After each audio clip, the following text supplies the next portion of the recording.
Pilipinas sa may pinakamaraming kaso ng online na pang-abuso. Nagurian na ngayon ang Pilipinas bilang bullying capital of the world. Isang grade 10 student ang pinagbubugbog sa isang paaralan sa Isabela City, Basilan.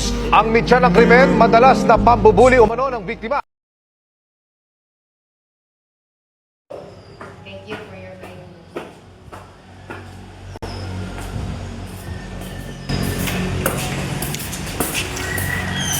Andiyan na pala ang klase nating bading. Bading!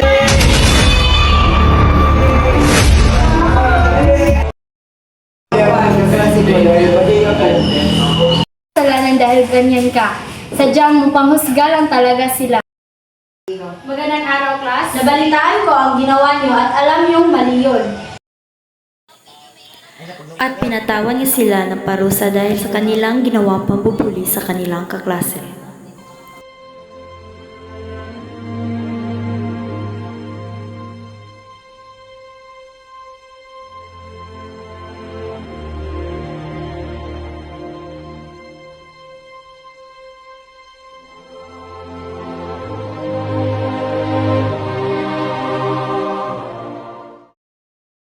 Tayong mga guro, dapat natin disiplinahin ang ating mga estudyante.